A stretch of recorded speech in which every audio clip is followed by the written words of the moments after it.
Hi, everyone. Lisa Regina here, just going live at Heroic Episodes. Just clicking on all these buttons here to make sure we're streaming live to Heroic Episodes on Instagram and YouTube and what else do we have? Twitter, and also my social media is Lisa Regina, Instagram, Facebook, YouTube. So hopefully you're catching us on one of these streams. Hopefully you're right here. And my guest tonight has a powerful, inspirational story. Just very excited to introduce you to Jason Smith, a retired Marine, a veteran advocate, a recovery champion. Jason has his service is over 20 years throughout Asia and the Middle East. And one of the most challenging battles that Jason was confronted with was during his transition home, struggling with loss and grief and addiction. Today, Jason is using his lived experience, his education, and his Marine Corps values to ensure that other veterans do not have to fight alone. Please welcome Jason Smith. Hey, thanks for having me, Lisa. I appreciate it. Thank you for being here. Thanks for making time for me. And I was saying I love your backdrop. I love it. I feel like you live in Alabama, correct? Yes, ma'am. Born and raised. Is it I just imagine you living on like maybe 40 acres of land. Close to it. Yeah. Yeah, I grew up hunting and fishing with my dad. Yeah, I tell you what, it keeps me sober for sure. It's just something I love to do. So I love to share it with Nature. you. Nature is Nature. calming, right? Yeah, 100%. Yeah, today I had to get outside because I was doing so much work, with computer technology and just had to get outside for a bit. And it just really kind of grounds you and really is calming. Yeah, 100%. I love it. So can you give us a little overview of your service? Like what exactly did you do in the service? Sure. And then we'll lead into your transition home. Yeah, sure. So I joined right out of high school in 1995.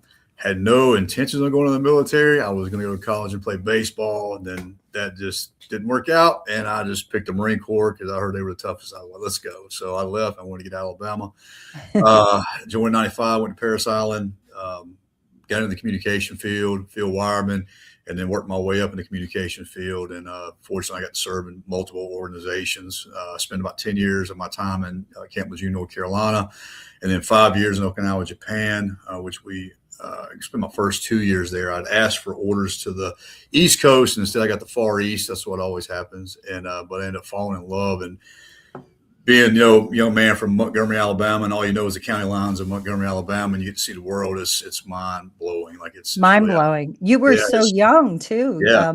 So you were about 18, 19? 18, 19. Yeah. I turned 19 after I got out of school, MOS school, and then went to Okinawa. And then from there, we went to like Australia, Thailand, Korea, So by the time I got home, after 2 years being there, like talking to my buddies, like, where y'all been? What have you been doing? I'm telling them what I'm doing. And they're telling me what they've been doing. I'm like, man. And I fell in love with it, made a career out of it. And then I just want to say I'm very grateful for your service. And I know when people say thank you for your service, sometimes it must sound like just an expression that civilians say, but like I deeply, deeply am grateful for your service because you did what I could not do and many others could not do, and just very appreciative of it. Yeah, well, thank you. I'm grateful to have the opportunity to serve. So so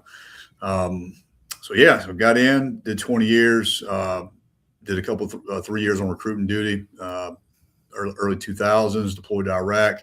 Was at the government center in downtown Ramadi, and then came back 6 months later, deployed again to Al-Assad. Was on a jump platoon there for about 6 months, came back. Then we went to Okinawa again. I took the family this time.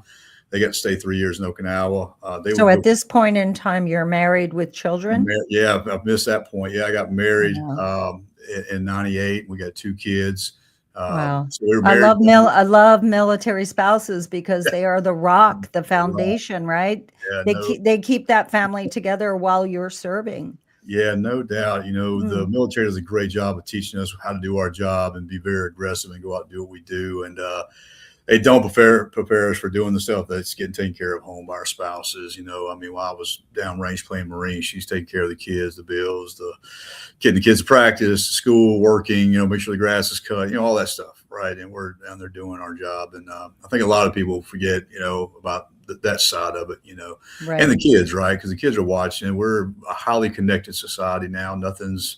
Everything that's going on now is live streaming right now. Everything that's right, happening overseas right now and what was going on in Iraq and Afghanistan, we were seeing it on the news, right? So the kids were right. watching it, the kids were talking, and you got to think about them too. So it's definitely it's a different culture all the way around for sure. So Yeah, I really, my heart is just goes out to military spouses and the children because mhm. they miss you so dearly and they worry about you, I'm sure, 24/7, but Yeah, they are soldiers themselves because they stand strong and they keep that yeah, family strong and united and keep things running while you're away.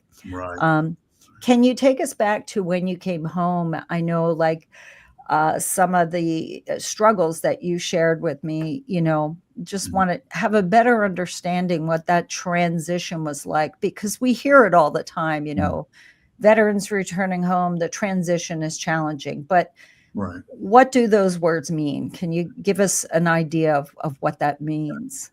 Yeah, sure. So, like I said, they train us very well to go out and do our jobs. Coming back home and getting out, not so much. All right, that's where we see the issue with a lot of us. And one of my major issues, when I got back to my first deployment, there was no time to really breathe. It was like, okay, we got home. We're home for a few days, and then we had a call. Hey, we're going back in another 6 months. So we're starting the workup. We're going right back over. We got back in March, April, went right back over in January. So it was Wow. constant. And then you get to your next duty station and you're doing things here and there, and you're used to that momentum. And I find it hard, like keeping a job for more than 2 years. So I get bored. I'm not ready to go to the next thing because I think the military kind of preps you for that. But then Yeah. when I got out, that was just the transition of getting out. Because every day I was around my Marine brothers and sisters, and we had a mission and we had a purpose, and we were looking after each other. And that culture is so like crazy different than the civilian world, and Yeah.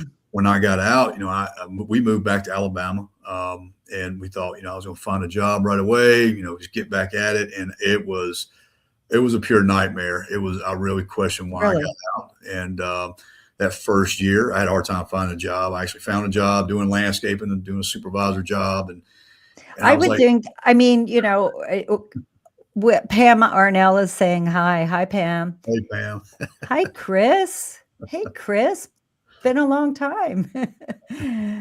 Yeah, I was just going to say, I would think, hiring someone that served in the military that had the training, the Mhm. discipline, the resilience, just everything. I mean, I would think that would be a no-brainer. Anyone would want to hire you first. Yeah, I I think mean, if you're in an area where, like, if I'd stayed at Camp Lejeune, I probably would have got a job right away because most of the yeah, time when you get a job, it's about networking. So we moved. sure. We were living in Long Island, New York. That was my last duty station. Oh So my God. I prior taught to out there. I that, taught yeah, acting classes there. Yeah. yeah, yeah. So we moved all the way back to Alabama, and it's just, it just took a while to find something. Yeah. Plus, at this point in my career, my drinking always, I've been drinking since I was 13 years old, was where I had my first drink, right? And Wow. then I drink in high school. I was, a sports guy, baseball and all that. So that was just what you did. And then Right. I joined an organization that was born in a bar. The U.S. Marines were born in a bar. That's our whole story, November 10th, 1775, right? So that was a cultural thing. And, Right. but then it got to be to a point after the deployments, and then we started losing friends, and then we started losing Mm. friends to suicide and Marines that were close to us. That whole trend like started to pick up, right? 2007, 2008, Yeah. of course it hasn't slowed down. Is And that what you found to be part or the biggest part of your struggle, losing your military brothers to suicide once you were home? And Yeah, I think that had a lot to do with it. Like I couldn't help, sure. like it's guys that I deployed with multiple times, had Thanksgiving dinners, kids grew up together, knew their Oh, families. We yeah. did something every weekend, and if it wasn't a suicide, it was an overdose or, Mm, like, and I don't think there's an Operation Iraqi Freedom, Operation Enduring Freedom, Iraq Afghanistan veteran right now that won't say I've lost more buddies to suicide and overdose and these wild mm, accidents yeah. than we ever did in combat. There's not one person I think that would say that, and it's very unfortunate. I know the numbers are kind of, you might hear 17 or Yeah. 18 a day from the VA, and then you hear another organization 44 a day, 30. It's a Jeez. lot. It's I Too just lost. many. Way Yeah, too many. I'm so yeah, sorry. we just lost another one last Saturday. We were on a hike for veteran suicide with Rally Point at the summit up at Mount Cheahaw in Alabama. And as we're hiking the mountain, my phone goes off, and and I say this every year I get a call. And Mm, I dread getting those calls. And sure. Billy Davin, one of our Mm, Marines from the June 8th Com Battalion, had overdosed on alcohol. Was a Navajo Indian, great guy, the toughest. Like he wasn't a great garrison Marine, but man, he's the guy you put on the roster to take to the field or deploy with. He was just right. that kid, great kid.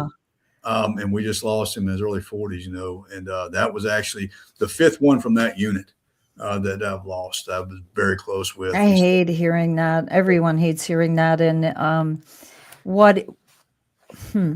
That's why when I met Dr. Pamela Arnell from 220, and I actually went through the process myself. I had some residual impact from my assault, some anxieties, that would be triggered, and from my PTS, and I was diagnosed agoraphobic, fear of going outside. And imagine that I lived in New York City, over 30 years, and Right. was pretty outgoing, and to Yeah. be trapped inside and feel the anxiety that I couldn't go outside. But my point is, I think that the work that they're doing is so important, and the fact that it's not reported to the VA, so you don't have to Mhm. worry about it affecting any of your benefits or anything. Yeah. I love that part of it, and it doesn't cost the veterans a dime. Right. So just more advocates that are doing that type of work, so we can help diminish the number, right, of Yeah. suicides. What what was that turning point like in, I think it was August of 2017 for you? What happened that made you kinda say, "Okay, I have to stop drinking. I have to stop doing what I'm doing and change this." Yeah. So I lost a good buddy of mine, John, that one of the guys I deployed with multiple times. And, we all flew up to his funeral. We were there doing the whole thing, 21 gun with the family. And it's just, we were in Cherry Point, and after the funeral, I went across the street. I got a bunch of the little vodka shots and filled up some Gatorade Zero bottles. And I had a flight that night leaving out. And the flight, like while we took off that night, I don't know why, because the weather was horrible. I thought we were for sure not going. And I'll be honest with you, Lisa, like I was praying that plane went down. I wish I could apologize to those people, but that's how I felt at Mm, that moment in my life. And I said, if this plane landed, I'm gonna do something about this, because this is nuts. And sure enough, we got back, and I try to do it myself. I try to, when Marines are going to try to do everything, like we don't, we're a little different breed, I guess. But I was, trying to figure out how to you quit. are. I Yeah, just my experience from being yeah, on a film set with a very eclectic group of veterans, Vietnam, yeah, Army, Navy, Air Force, but yeah, the Marines, very unique group of yeah. men that were on my set, and they got shit done. Yeah, yeah, which is a great quality for the workplace. People love us, and we show up way too early. We're always, dependable on that. But yeah, I tried quitting on my own. I didn't know anything about delirium tremors. I didn't know quitting alcohol is one of the most deadliest things you can do. Next to stopping benzos, you can get something called delirium tremors, which would cause Mm, your heart to stop, you have a heart attack, stroke, you name it. And the first 2 days I tried to quit really? I alcohol. didn't know Yes, that. yeah, I don't, even You when I'm mean working to with just my stop cold cold turkey turkey, and have yes, that yep. adverse impact on your Yeah, health? when I put people in treatment, especially alcoholics, I'm working with them, and they're like, "Well, I'm not gonna drink till I get down there." I'm like, "No, you're not. Go ahead and have you a couple. Get you a nip. It's okay. I don't want you to go cold turkey. We need to do that under medicated Mhm. supervision, in our Okay. treatment center or a treatment center somewhere, so you don't have those type of things happen. And I didn't know anything about it, and I tried to quit. And I'm telling you, 2 days, that was the roughest 2 days. And so I thought I'd just switch from bourbon to wine. It doesn't matter. Alcohol is alcohol, but that didn't work Right. either. So I'm I'm finally, I'm adding a couple of these images because I just love this photo. It's yeah, awesome. This is this you is right here, right? this is my boys right here. This is Ramadi, Iraq, downtown, the government center. You can see behind us, there's a grill, and you can see the sandbags. So we go out there and cook and hopefully not get shot at, which we did get shot at back there. Oh The guy on the no. left, Steve Harris, is right there to me. Me and him deployed twice together. We rode in the same vehicle on both deployments. He's driving a Mack truck right now. He's doing great. Calls me Good. Pops, calls my wife Ma, and he's just a good dude. And Jay Linderman, he's over in Georgia. He's doing real well. Yeah, so that crew right there was something else. But yeah, so I just, it took me a couple months to say, I've had enough of this. I'm tired of the drinking. And I finally admitted to my wife, that was the first person I really admitted to I had a problem. But we had gone on vacation, and my best friend, Jamie Halford, had said, "Hey man, he just looked at me and said, 'Man, what's wrong with you? Are you okay?' And I said, 'No, I'm not.' And we were in Mexico at a beach in the Oh wow. ocean when I should have been having a good time, and I was not having a Yeah. good time. And it's hard not to have Yeah, because drinking wasn't a fun. drink Yeah, on the beach. Yeah. yeah, I mean, yeah. everyone parties on the beach and Yeah. Yeah. There was a time drinking was fun and it was sociable and all that kind of stuff. It got to a mhm. point where it was an everyday, had to have, wake up in the morning feeling like crap. Why am I doing Wow. this? And then get right back at it. And so luckily, he had somebody in his family who had been to a place who knew they had a veteran program, and a Marine from the organization reached out to me because I was not about going to, I was really like, no, I'm not going to a treatment center. And then I wound Right. up in a treatment center for 30 days. And lo and behold, I work for a treatment center now as a director of veteran programming down in What Florida. was that 30 days, were there other veterans in there or no? There were? Yeah, so Okay. luckily, the way I like to see things happen with veterans is veterans working with vets. I think that, or Okay. even like Yeah, first responder, that sure. community, all like even nurses. Like we have this like weird culture. We're I'm You trying to find understand each other, well, understanding, yeah, we say a lot of crazy stuff because we've seen a lot of crazy stuff like that, insurance commercial. But we tend to talk a certain language, and I think when you're kneecap and kneecap with someone who served, there's a better Mm, outcome, right? And so I was in a sure. cabin with 6 other veterans and the sheriff. We would put the flag up every morning. We went to every meal together. We worked out. We went through the steps in AA. We did group meetings. We cut up a little bit and we got sober, whatever. And my biggest thing when I got out of treatment, I was worried about what my Marines who I had served with would think about me going to treatment, like the mass sergeant is in treatment for alcohol. And my whole time, I'm more worried about Right. what everybody else is going to think. And I just started Well, calling. is that because you were in this leadership role and now Right. There's like a double stigma, right? There's already a stigma sure. about saying anything about any kind of mental health issue in the military. I know we're trying to work on that destigmatizing. We really are. Right. But there's still that stigma like I'm going to lose my right to bear arms. I'm going to lose my ability to deploy. I'm going to Mm. lose my security clearance, all this mess. I worked at the National Guard for 2 years doing resiliency and suicide prevention for that state of Alabama. And we I did a problem. appreciate you sharing those thoughts that you had Yeah. because unless you're in the military, unless, it's hard to imagine like what runs through your mind. Like, Yeah. what's the disadvantage of getting sober? You would Yeah. think that it's all good, but these Yeah. are legitimate concerns. Yeah, Mhm. legitimate. I mean, when I was in, I had a top secret clearance. I got to do all kind of Mm, crazy stuff. And there's no way I would have said, would never admitted I had a problem. right. But looking back, had I admitted I had a problem 3 years before I retired, I probably would have stayed in the Marine Corps 30 years. I probably would have felt a lot better. I probably would have changed a few things up, but that's hindsight's 2020. So, but you know what was crazy though, when I called my Marines and told them where I was at, and I told them, a lot of them were like, "Man, I'm proud of you and all that type or whatever." They were like, I'm dealing with some of that stuff too. I'm dealing with this. Yeah. So when I found out, then that Mm, was kind of like my tipping point because I lost purpose. yes. Like I was doing training and development with a corporation here in Alabama, and I love training, I love teaching, but I didn't really have that. What I was teaching wasn't passionate enough for me to stick with it. And then that's kind of where I found my purpose. And then helping Wow. other veterans. It kind of started there. Slowly, I had to work on myself first. I went back to Yeah. school and got a It's master's. empowering. It's really Yeah, healing to help someone else. I yeah, mean, I can relate from my point of view as a survivor of domestic violence whenever I would mhm, meet a woman who was struggling in a bad situation yeah, and I was able to get her to a safe place or get her out of there and change her life.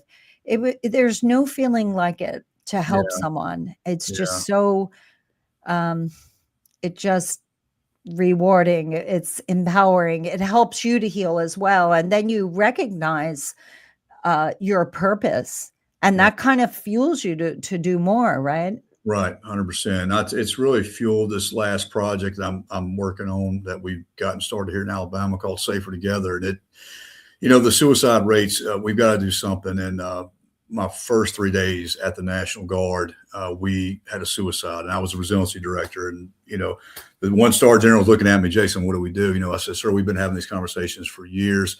So I reached out to my good buddy, Dr. Raul Amin, who I served with in the Marine Corps, who was the director of psychiatry at Walter Reed. He ended up joining the Army, did 26 years, retired a colonel.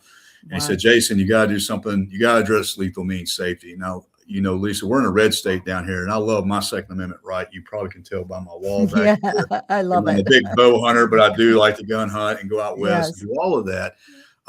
So we started a project one, because here's the deal. Like, we are very skeptical of certain programs. And the last thing I want to do is admit I've got a mental health issue, or I'm going to go get help, or say I've got PTS or some Mhm. kind of moral injury or whatever, for fear of someone taking my Second Amendment right. That is a major issue. So Yeah. we built a coalition down here. We started talking with some local a gun store I actually worked with, Walter Craig in Montgomery, Alabama. When I got sober, I went there and worked for my best friend for 2 years. I need to be around Really? family and friends. Yes. And I worked at a gun store, went back to college, learned the ropes of transfer, selling weapons, and all that good stuff. And it was great. And so I talked with them, and what we did is we set up a program where local gun stores, FFLs, federal firearm licensees, can just give us a little bit of space to put one, two, or three, or four safes, these little 12 gun safes in.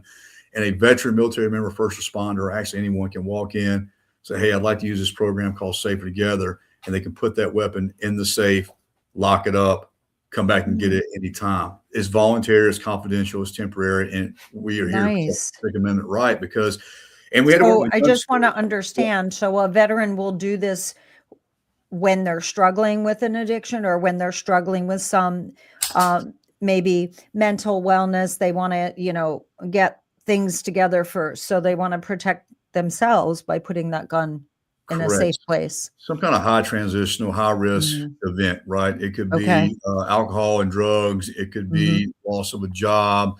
You could be on the verge of homelessness. We had a veteran that put some Sure. weapons in there because he had them in his truck, and truck gets broken into. There's all your weapons gone. Wow. But the center of gravity of the program is the peer support network they're connected to. So when they open that safe, they'll get a letter, they'll get a little folder, and they'll be asked, would you like to be connected to a military veteran or first responder peer support specialist? And that's the guys like Mm. me and the other 12 that work with me on this project who have been in the fighting hole. We've been through all of Mm. that. We've come out the other side. A lot of the crap that we were told is all myth. Okay. Like, Right. when I hear things like, I'm going to lose my security clearance if I go to treatment. No, you're going to lose your security clearance when you don't go to treatment. You get a DUI and you crash your vehicle, you have a domestic Yes. violence case, then you're probably going to lose, right? Or you spend a lot of money with the casino. But like, that's not, Right. go get help. And so what we do, we connect them to the next level of care. And at least I don't know if you know this, but about 54% of the veterans who committed suicide in 2023 alone never had visited the VA or didn't have any VA healthcare benefits established, meaning they could have gotten VA help. They could have gotten care either through the community or the VA. They just never went to the VA. What do you think that disconnect is? Where's the breakdown? Is it because you're in a place emotionally that going to the VA, going through the process, the paperwork, all the bull, like it's Mm. too overwhelming? It's Yeah. too Well, I'm gonna be honest with you. It's still out there. A lot of us, we don't like the VA. We still don't trust it. So that's still out yeah, there. There's still that stigma.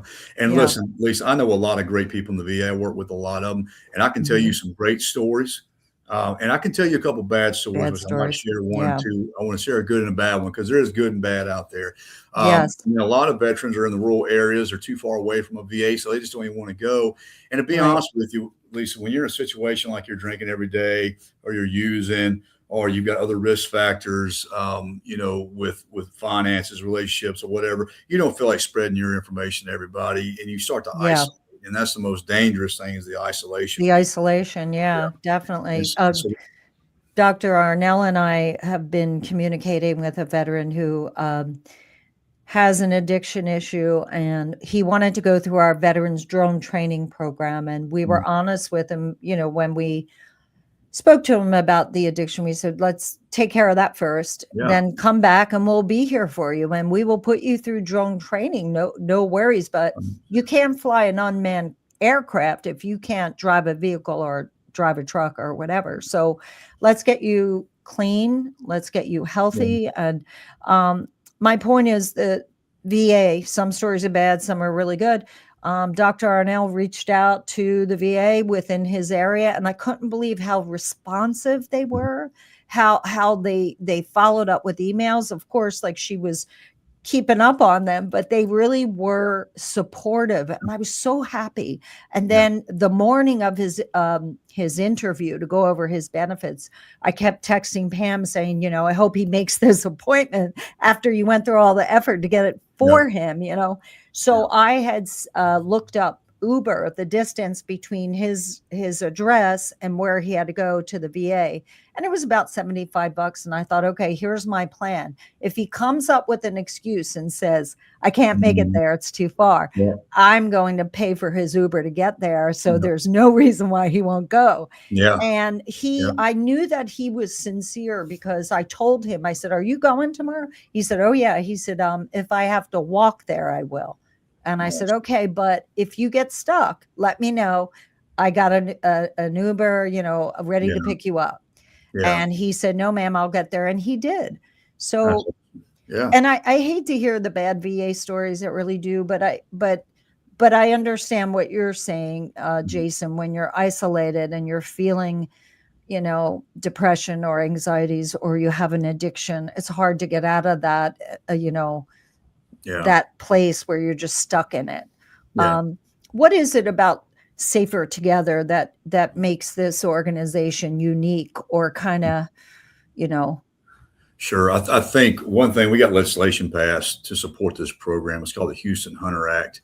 And the Houston Hunter Act is designed as a Good Samaritan law to help protect the FFLs, the gun store, from any liability issues. Say the veteran comes back, gets the weapon, they take their lives. They can't turn around. The family can't turn around and sue them.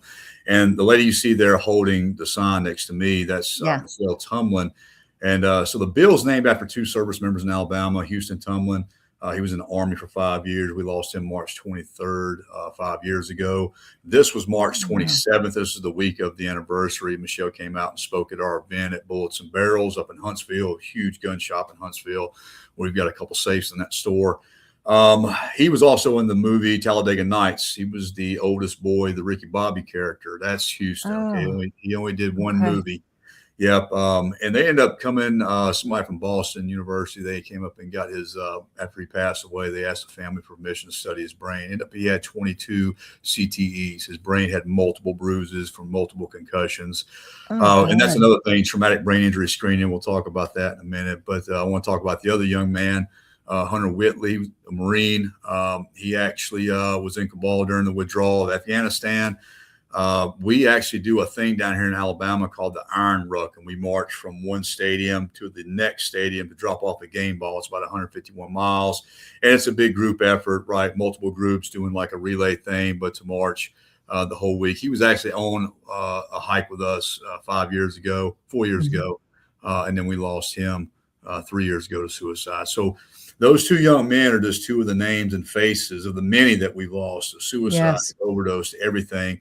And what was special about this is when we started this, we pulled everybody in. Like when we say the word together, we mean it. So we pulled the VFW, the American Legion, the Marine Corps League, the Sheriff's Association, Alabama Peer Support and Law Enforcement, the Alabama National Guard, the two-star, the Adjutant General got on board and supported us from the get-go. Amazing. Yeah, the Alabama Department of Mental Health, Alabama Department of Veterans Affairs, multiple 501Cs, 22-0 with Pam Arnell. All of them were a part of our coalition. And we built this thing together, and we took that bill to the House. And I hate watching politics. I'm not a part of it, but that was the Yeah. first time I got to see civics at work and to see that bill. And we actually, Senator Keith Kelly, he's the one who carried it through the Senate that got it approved. But we also had two police officers who were House representatives, Russell Bedsoe and Trey Hendricks. And both of them, one's Republican, one's a Democrat from Birmingham. And so both of them got in front of the House and Senate floor and spoke about this bill and spoke about the program. I love that. And it was like the way it should be. Yeah, it was tears, man. It It was something else. And then, to see, Shannon and Michelle get up there and speak too, to hear talk about their boys. Personal stories. Yes. Yeah, we had a 99% approval rating. I mean, we got it voted through, and that's what launched SAFER, because without the law, we were not doing it. We're not gonna give up our Second Amendment right. We're not gonna put anybody in a predicament either where they lose their livelihood or their business. So that's what's unique about this. And then the peer support aspect of getting them, to the next level of care, whether that's a treatment center, whether that's get them to the VA or get them to an emergency room, or hell, take them fishing with the local veteran fishing group. I don't know. Or do some, I don't know, like just get them somewhere. We try I just want to say, what an example of a collaborative effort of like-minded people who care about, creating SAFER together. I mean, it's the name of the organization says it. And you can really move mountains when you have people that care about the same thing, whether you vote Republican, Democrat, it doesn't matter. This is the issue that we care about. I just have to say, I love that. And I wish more states would follow that, model. 100%. Example. Yeah. And we're talking to different states, like definitely South Carolina and Georgia. I just spoke at the Marine Corps League Southeast Conference, and everybody there was on it. There's another organization, the Army Project down in Louisiana, that does something similar. I'm not sure if they got the bill or not, but there's projects. I think there's 7 states that have something like this. But we came at it from the kind of the viewpoint of, we got to protect our gun stores because they protect our First Amendment right and Second Amendment right. To be honest with you, that's what it's there for. We got to protect them first. And then we got to set something up that's a fail-proof system that can help the veteran. And so far, we've had 2 veterans actually put guns in the safes. We've had 3 different call-ins where we didn't have gun safes in the store in the area they were at, but we were able to get somebody from our 501c3 called Bearded Warriors out to the location, meet a family member. One of them was in Atlanta, Georgia, and we got him connected with his best friend because I read about that, Bearded Warriors. I love that. Warriors. Yeah, that's well, you certainly have the beard.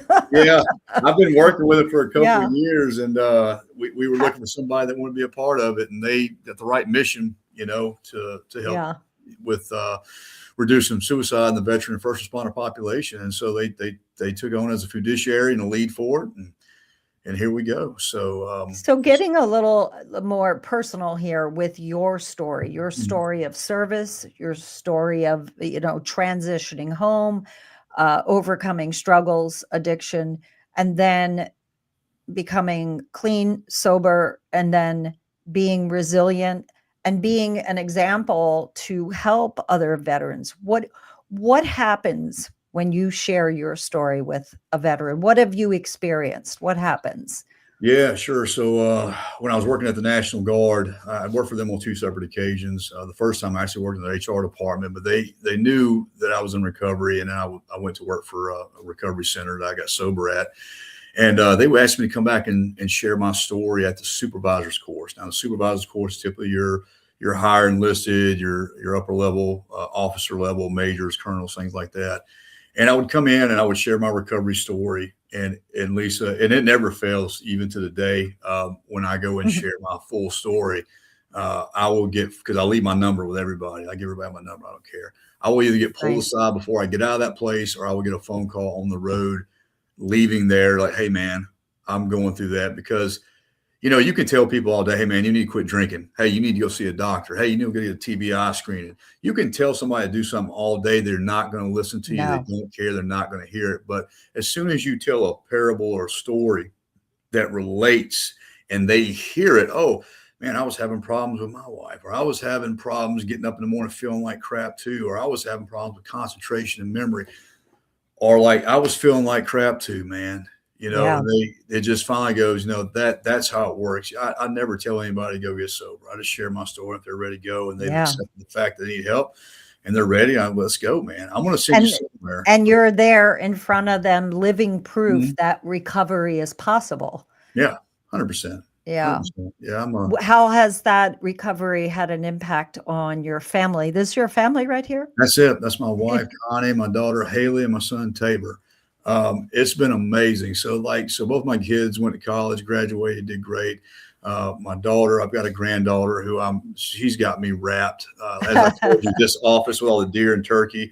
It's also my grandbaby's room. She stays in here. Nice. And Does she she's call doing, you Pop or she what does she actually call you? calls me Offie. Offie. Oh, Which that's is Scandinavian for grandpa. So that like I'm oh, 90%, that's where my folks came from. So I'm like, nice. yeah, Offie. yeah. I love Um, that. so yeah, so she's saying it now and I love it. And she says it so sweet to me. So I love it. So she gets whatever she wants right Yeah, she now, got her right? first shot for Christmas. She's only 21 months, so she's gonna have everything. Yes, it's bad. It's very bad. And then my son, he's in the NOAA Corps. He's actually a ensign up there on the Fairweather, USS Fairweather, up in Oh, Ketchikan, wow. Alaska. So he's getting ready to go back. Actually, they're in the Arctic Ocean. I think now they're going to be off to sea for 6 Wow. months. And he just got baptized and engaged to a beautiful young lady down in Nice. the Mobile area. Congratulations. Yeah, That's awesome. Anna, and we're actually going to see her next Saturday. She's getting her little white coat for doctor's school or whatever. She's doing Nice. rotation. So the great family. So proud of both the kids, and my wife and I are just loving the grandparent life right now. And Pam is making comments about your granddaughter wrapped around your finger. Congratulations. yeah, That's cute. it's so bad. So all these wonderful things that are happening in your life, with your children, your wife, your family, and would any of that be possible were you not sober and recovered or in recovery? No, I wouldn't have walked my daughter down there. I don't think I'd have made it. I would have made it. Yeah. I'd never seen a grandchild. I don't know if I'd have made it. I don't know. I don't think Yeah. relationship, my marriage would have made it. If I'd have kept going that route. So every day is a blessing. Yeah, every day. And it's just crazy looking back that I would even be here doing this and getting like legislation. Really, like I hated school. That's why I joined the Marine Corps. Like I don't want to do that crap.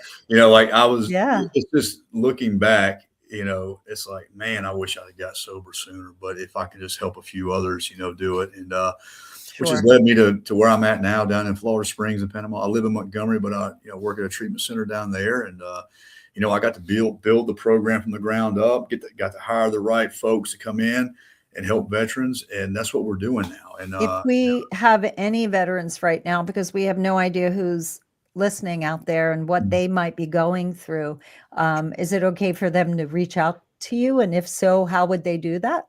Sure, 100%. You can get my phone number. I can give my email address, both. Okay. I'm good with whatever. Call me anytime. So I'll just say this right now. Reach out to me. I will connect you with Jason Smith. And I mean, obviously, Jason has a big heart, and his experience and his lived experience in service, after service, and in recovery is so important. And he's here for you. So I think that's amazing. And I think that story is so powerful, and just kind of segueing into storytelling, because Heroic Episodes is a series in development. As you know, Jason, we're working on it, and we are basing the episodes on true stories of veterans like yourself, of trauma survivors, and how we come together and how story can really be healing and impactful.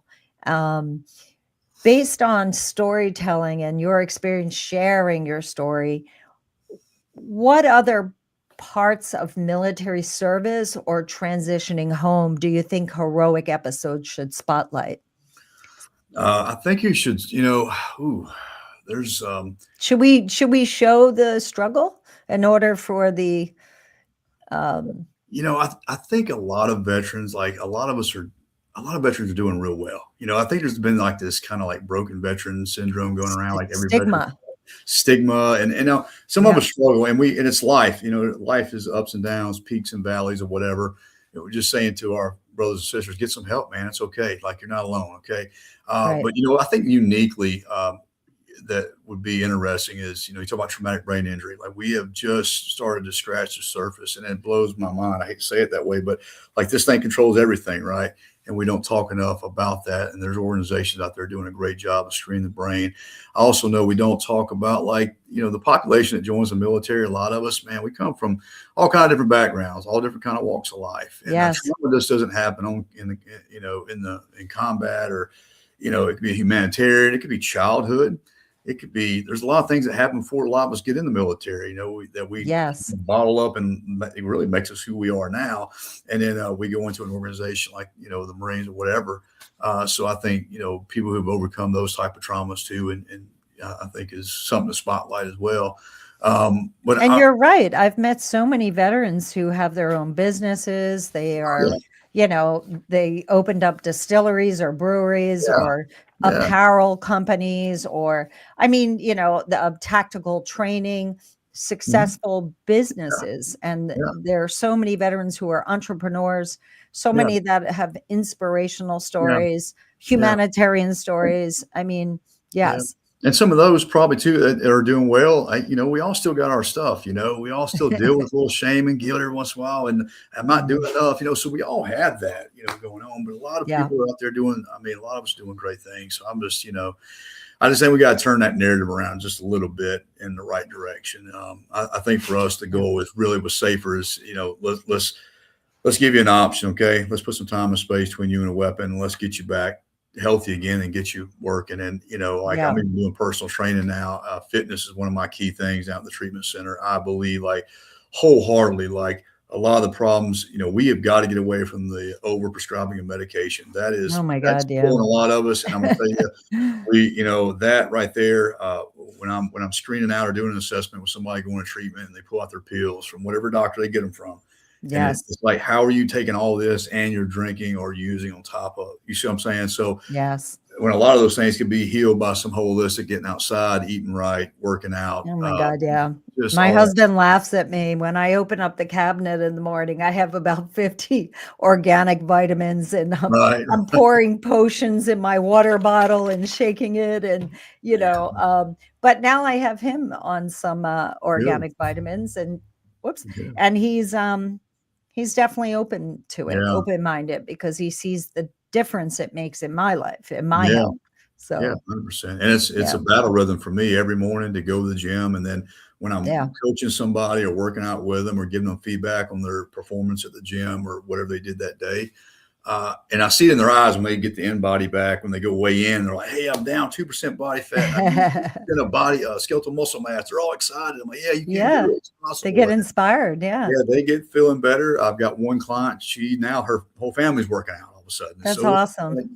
that's what it's about, man. There's life's too short. There's a lot of great things that a lot of us haven't seen Yes. yet, and from my foxhole where I was at with my addiction, I didn't see where I'd be sitting in a room right now Mm. while my deer heads and my grandbaby's crib is right in front of me. You know what I mean? Like, Yeah, yeah.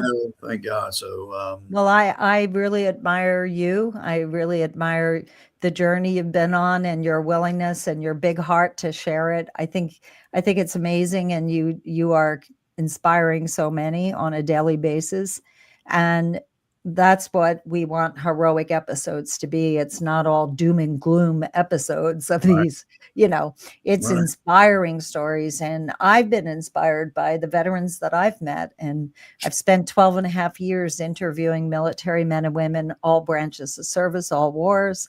Mhm. And I just have the greatest, utmost respect. And with our drone training or with the heroic episodes, I just feel like this is my purpose and a way to give back for your service and all our veterans who have served for us. Right. And I think this is a way to tell your stories. This is a way to spotlight your stories of resiliency and inspiration. So, Well, we appreciate what you're doing, and organizations that are setting up things for us to do different stuff. And I don't, veterans don't have the monopoly on mental health or anything, but I think maybe we're leading the way in trying to fix things. I do believe that. And, yeah, there's a lot of people that can use a little help, You know, Absolutely. And that's why the model of heroic episodes, as we employ veterans in our series, we're inviting at-risk teens onto set yeah, and we're giving them apprenticeships, but the veterans on set are going to be the role models, yeah, you that's all. know, leading those young teens, because I think that in the communities where we're filming in Philadelphia, Kensington, it's a very underserved community, a lot of issues, violence, drugs, addiction. Um, and these teens are traumatized on a daily basis that have to walk home from school past bodies on the sidewalk. I mean, it becomes the norm for them, and it's not, and it Yeah, shouldn't be.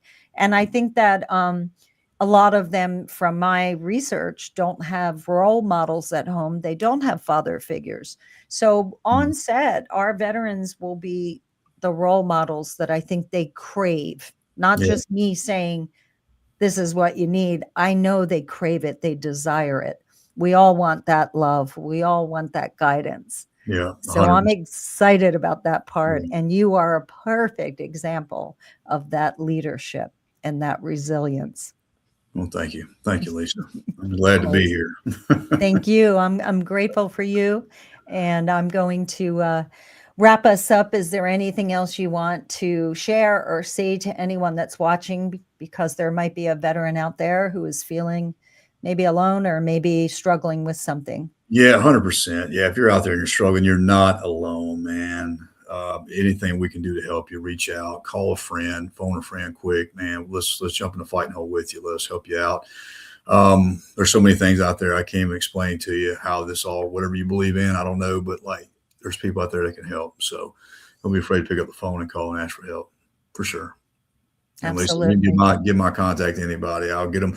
I don't care where they go to treatment or where they go get help. I'll direct them. I'll help them guide them through the process. I'll get them where they need to go. Okay, Nice. for sure. Nice. That's awesome.